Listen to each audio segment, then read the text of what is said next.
Hey everyone, and welcome back to my channel. So in this video, I'm going to be doing a tutorial on shaping. There's no one specific way to do it, but I'm just going to be showing you guys how I do my different shapes. So I'm going to be starting with the pinky, and for this nail, I'm going to shape it into a slim square or tapered square. I will be using my 150 Grit Young Nails file. It's actually my favorite when it comes to shaping. This box of files came in one of my PR packages and I absolutely love it for shaping.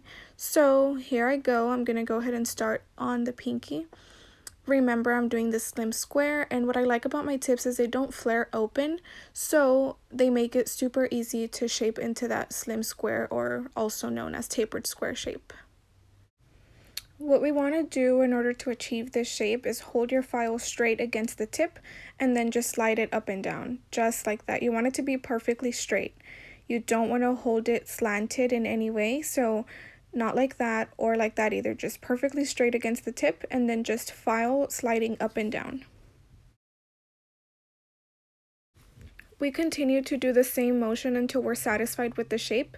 Make sure you don't overfile because this is a slim square, not a coffin nail. And as y'all know, I do like to turn over my client's hand. That way I can get a better view of the tip and make sure it's straight. So I hold my file straight against the tip of the nail and I just file up and down, or side to side. You can do that as well in order to make sure that the tip is perfectly straight. And there it is. Once again, you just repeat the same motion until you're satisfied with the shape, until you see that it's good to go. And that's basically what I do to shape a nail into the slim square shape. So moving on to the next one, I will be doing a coffin shape. In order to achieve this shape, I do like to use scissors just because it definitely cuts down on time and makes it a bit easier for myself to get that perfect shape. Basically, I use the scissors as a ruler.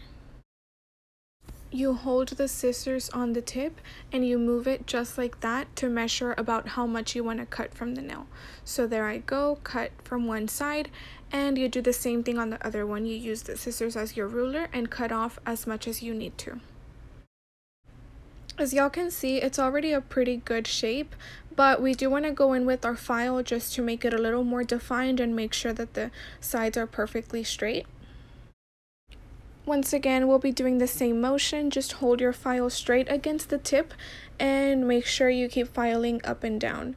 Move from one side to the other. Don't overfile one side because then you'll have your coffin shape slanted more to one side than the other.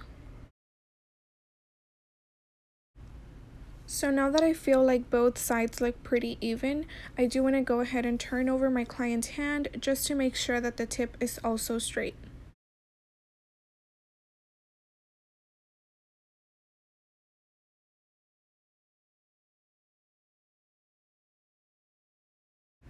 And we're basically done shaping that one. For the next one, I do want to go ahead and show you guys how I shape my stiletto tips. So here I actually picked up my file just to remove a bit of tip shaving that was on the side of the nail because it was bothering me that it was still there. So going back into the stiletto shaping, you want to look at the midpoint of the nail, and then once you cut from the sides, you want to make sure that both cuts meet at that midpoint. So you go on one side first, cut that off, and then you move on to the next side, making sure that the midpoint is still being met. So the shape is still not perfect, and we shouldn't expect it to be because we have our file to go in and perfect it, right? You once again do the same thing. Hold your file straight against the tip and begin filing. You want to do this until the entire file is touching the whole tip, if that makes sense. So if you hold your file against the tip and you see a gap in between, you want to file until the file is touching the tip fully.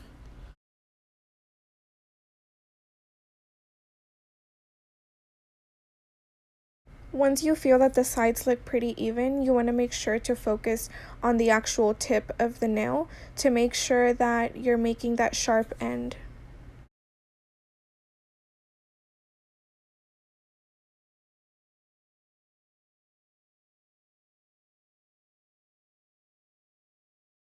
And for this one, I don't necessarily turn over my client's hand just because there's no flat end to it. So that's it for that one, ladies.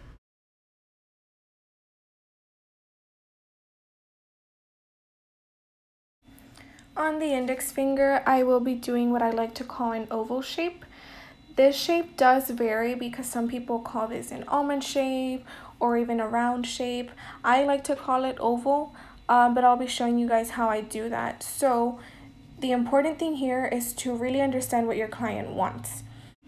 To facilitate this shape, I like to use my nail clippers. As you can see, these are round and they definitely help because, as you know, some of the nail clippers are flat, but this one is round, and it allows me to cut down on time by using this. So I like to cut right on the corner of the nail, and then I go ahead and do the same thing on the other side. This is just to give me a bit of an outline towards the shape I want to achieve. Now that we've created our outline, we want to go in with the file. However, this time the motion, instead of just moving up and down, we'll be doing that round motion, of course, just to define that shape more.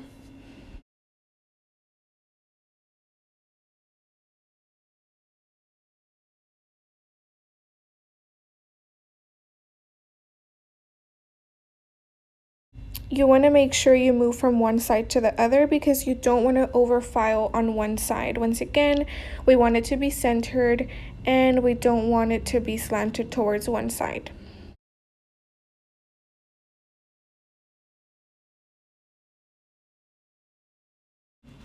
This shape will definitely vary depending on the length that your client chooses to get. So if they decide to go with something shorter, you may not be able to do it as narrow. Again, for this shape, it's important to listen to what your client wants. I mean, of course, it's important for all shapes, whether they want a narrow coffin or a wider coffin. But for this one especially, you want to make sure you understand if they want an almond shape, which is a bit more pointed from the tip, or if they just want it to be more rounded. So I usually like to ask for a reference picture of some sort. That way I can understand exactly what my client's expecting, and it also helps guide me when it comes to shaping. And there it is. So this is what I like to call an oval shape. So last but not least, on the thumb, I will be doing what I like to call a squarely rounded shape. This one will be very similar to the pinky. It'll also be a slim square. However, the corners will be rounded out. So I'm going to show you how I like to do that. It's basically the same steps as shaping into the slim square. You hold your file straight against the tip and you do that on both sides, moving your file up and down until you're satisfied.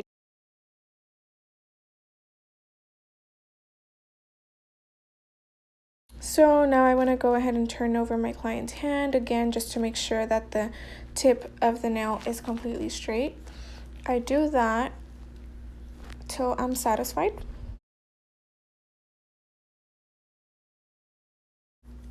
So now what we want to do is round out the corners, and in order to achieve this, we want to move our file side to side. At the same time, we are slanting it. So side to side and slanting it that way. You do that straight against the very tip of the nail. It looks a bit tricky, but it really isn't. It's very simple, just moving side to side while you're slanting your file.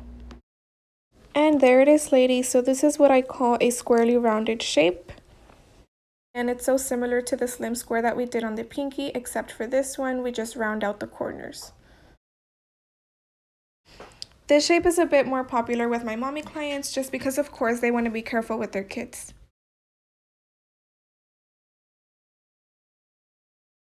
There you have it, ladies. So this was a tutorial on how I do the different shapes. I hope you guys found it helpful and enjoyed. Thank you.